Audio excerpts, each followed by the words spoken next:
I love talking about this community. I love talking about the downtown Eastside. When we talk about the downtown Eastside, I mean, so clearly the complexities of this neighborhood are so apparent. We often call it a place of struggles and strengths. But before we ever get into the struggles of this community, we need to highlight its strengths. The cultural and artistic contributions of this community are incredibly beautiful. The activism in this community to mobilize together, to come together to shape and inform policies that can change lives, save lives. This community that's so resilient, this community that's so welcoming. I have family members who aren't from this neighborhood, and they would say, lock your doors when you're down there. When we first moved here when I was 16. And you know, it's funny, it's ironic that I come to walk these streets and feel actually safer down here than anywhere else. You know, because down here people get me. Down here, I always say this is where I grew up. Everybody looks out over everybody, you know, it just says hi, you know, in passing, you know, just like, hey, how you doing, man? Right? In the downtown Eastside, it's more like karmic. It's more pay it forward, if you will. If you take care of someone one day, even if the other person doesn't know, it'll come back down to you another way. Those are its strengths. We definitely recognize alongside this, of course, are the struggles. You know, the absolute homeless crisis that we see before us, the criminalization of poverty, the racialization of poverty, the politicization of poverty, where we actually say grief is a constant companion, because people die every single day here of an overdose.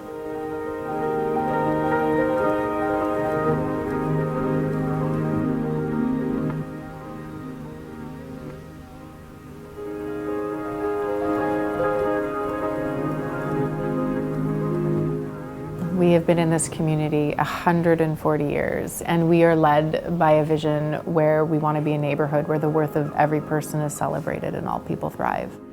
And in order, we believe, to get there, we're led by these guiding principles that we say are dignity, belonging, and justice. And these aren't just empty words. So when I think of dignity, I think of like along my story and my path down the downtown east side, I was often like really scared to go into resources or any support services or to the drop-in or to get a free dinner, because I was always taught that that was shameful and that was something you only did if you really needed it. And I used to pretend that I didn't need it, and they're like, do you need food? Do you want something to drink? And I said, yes, I do. I'm really, really hungry and I haven't eaten today. And it had been like a whole day I hadn't eaten. And that was my first meal, and I was so appreciative of it. So appreciative. And to me, that's kind of the way that interaction is what dignity means to me. When we say dignity, what we mean is that somebody's daily needs are met with their human rights. So things like access to water, shelter, food, harm reduction. That's part of dignity. It's not Skid Row. You know, this is the community.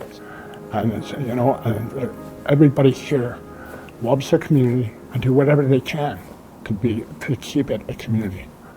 You know, and the services that are down here is that, you know, it's awesome to see how people progress instead of regress. Oftentimes what people don't see is that there's a community down here. There's a place where people feel like they belong for once in their whole life. Like, you know, I never felt like I belonged anywhere my whole life. My whole life. And then I found belonging with those people like Tia and Kelly, Too Tall Michelle, One Tip Michelle. I got to throw her name in there too. They were really kind people. And oftentimes people don't see that there's good people down here that are doing some good things and that are teaching each other how to keep ourselves safe. When we say belonging, what we mean is spaces and places to come together and to gather where you're not judged, where there isn't stigma. You know, where you can come and you can worship how you want. You can come, you can maybe even laugh. Spaces where you're not shooed away. Belonging is, something as simple as going to Oppenheimer and hanging out, right? Seeing how many people that I know, and being able to say hello. Going to Crab Park. I used to take my dog down there, right? And toss the ball for her down there. She loved it. This park, it was redone. This park just recently opened again under renovations, and it's just such a great example of this community needing this type of social infrastructure for families and caregivers and people who come and hang out here. And this park, it's beautiful, and just really in our work, like myth busting, basically, that beautiful things in the downtown Eastside stay beautiful. When we say justice, what we mean is really trying to restore our relationships with each other and our systems, even if that means breaking those systems, those cycles of oppression and poverty that we see day in and day out in the downtown Eastside. Equality is the big one, right, when it comes to justice. Being treated fairly and equally, no matter what the circumstance is. If we're talking about justice here, we're talking about better health care. We're talking about housing. Housing doesn't make sense, right? Sometimes, the policies sometimes don't make sense. It's a big topic, but the one I see that struggles the most are those people who are going through those transitions in their life. And their options are to look for their own or apply for social or government housing, which is long list. 5 years. I was quoted at BC Housing, 5 to 10 years. I'm like, that's a prison sentence. 5 to 10 years. That's not a housing list, Someone asked me the other day, so what is the answer? How do we fix this? And I was just like, well, if what we have is a homeless problem, having a home.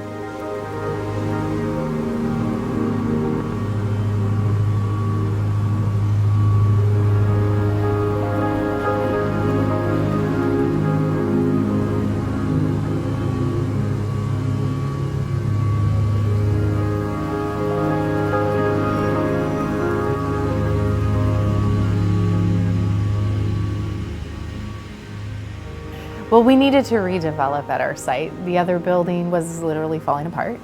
And although it was well worn, it was so beloved. So we like to honor its history too. But we have embarked on, of course, a very ambitious redevelopment project to build 11 stories, 7 floors of Indigenous, social, and supportive housing that is deeply affordable. And then there's 4 floors of First United services for the residents above and the wider community.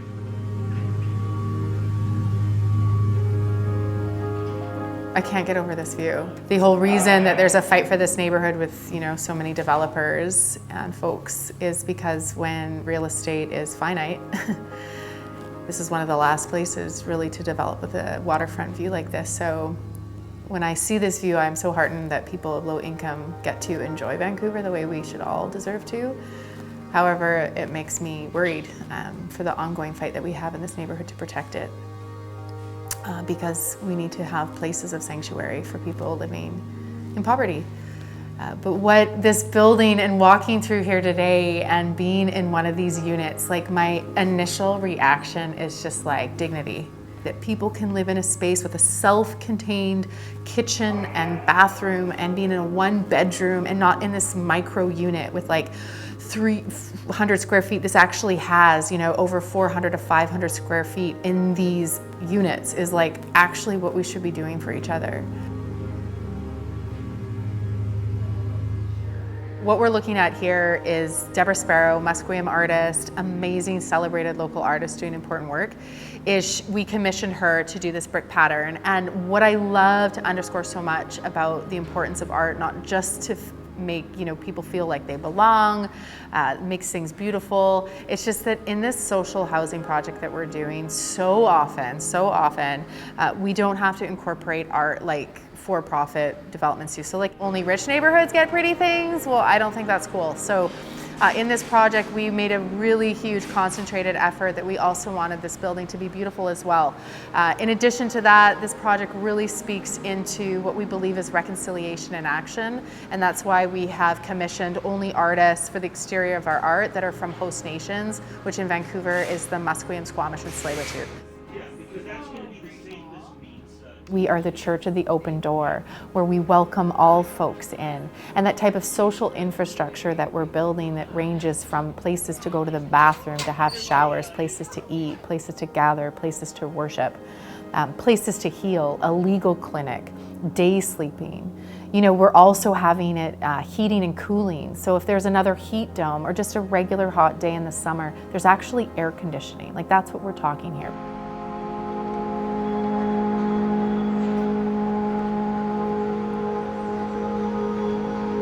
I'm not oblivious to what is happening in this community, yet we need to storytell more about that type of generosity and love for the stranger and treating our neighbors with dignity and respect. I mean, this is the stuff I see.